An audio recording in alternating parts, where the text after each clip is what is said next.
अहिल्यानगर, बीड, परळी या 261 kilometre railway प्रकल्पातील अहिल्यानगर बीड रेल्वेचा शुभारंभ होत आहे।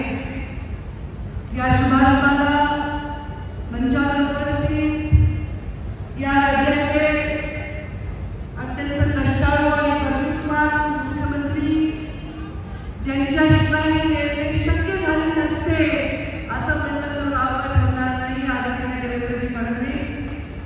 मंचावर उपस्थित या राज्याचे पालकमंत्री आणि त्याचा मान्यता आहे अभिनंदनाला, आणि या राज्याचे उपमुख्यमंत्री, वित्तमंत्री, ज्यांच्या पुढाकाराचे उदाहरण आता प्रत्यक्षात उतरत आहे।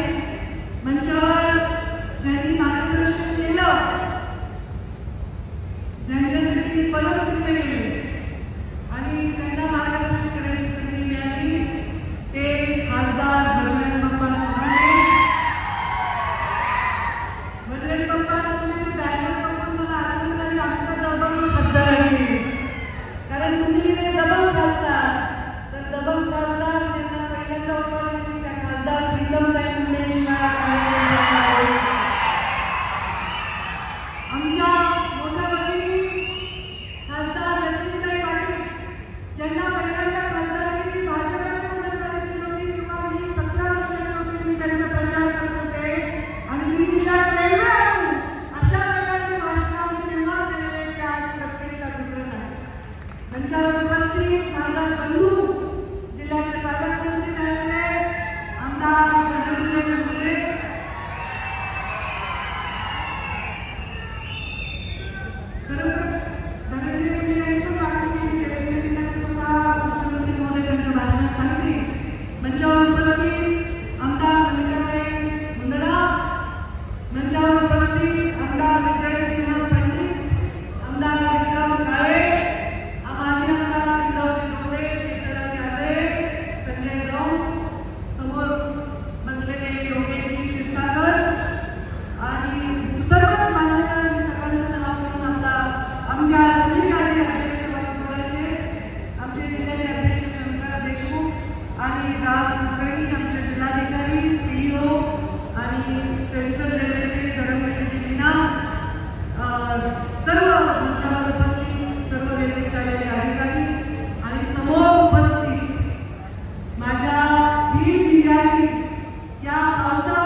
आम्ही एक कार्यक्रम घेतला होता तेव्हा देवेंद्र फडणवीस तेव्हाही होते आणि तेव्हा प्रीतमताई बाजारापासून होत्या, राजा गांधी हा देवेंद्र होते.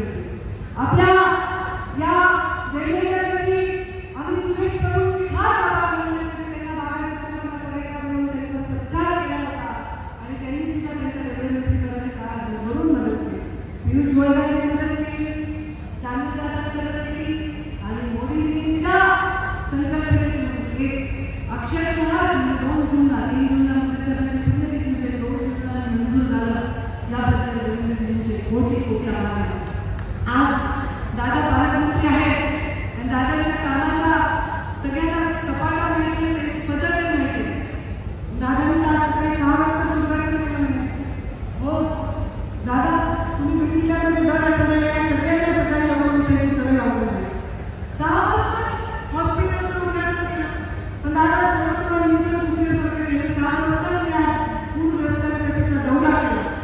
म्हणजे या कामाने जर कोणी पुढे गेलं तर या जिल्ह्याच्या विकासाला कुठेही काम लागणार नाही. मी या जिल्ह्याच्या पालकमंत्री होते, ग्रामीण विकास मंत्री होते, तेव्हा या जिल्ह्याला जिल्हा परिषद येणारच नव्हती. सगळ्या जिल्हा परिषद ग्रामीण विकास मंत्री झाल्यावर काय बघा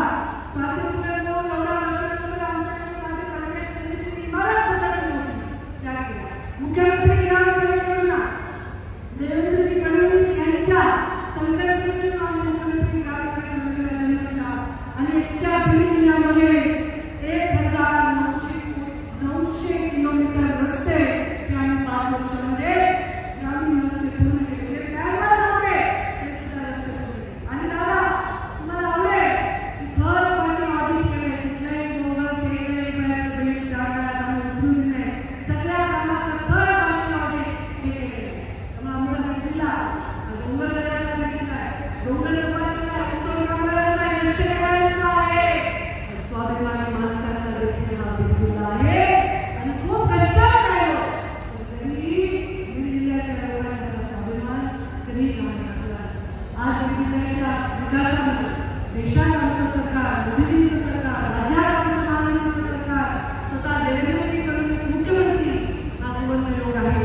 त्यामुळे जे जिल्ह्याच्या विकासासाठी आवश्यक आहे ते करायचे.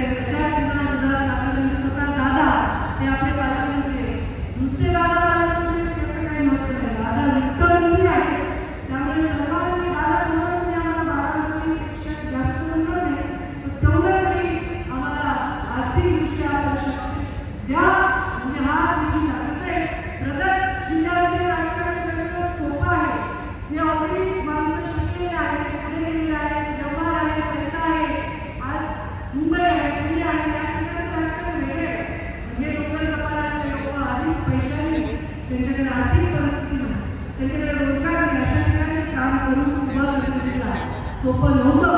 पण रेल्वे आली, आम्हाला नितीनजी गडकरी 10,000 दिले, राष्ट्रीय मार्ग दिले. त्यामुळे आम्ही लोक उद्या इन्व्हेस्टमेंटच्या दृष्टीने सुद्धा बघू शकतात, कारण आता कोणी आपल्याला अडवू शकणार नाही. पाण्याचे प्रश्न बऱ्याच अंशी मार्गी लावण्याचा निश्चय केलेला आहे आणि तो नक्कीच मार्गी लावल्याशिवाय राहणार नाही. मी आपल्या सर्वांना आज रेल्वेमध्ये बसून आपण एकदा रेल्वेमध्ये बसून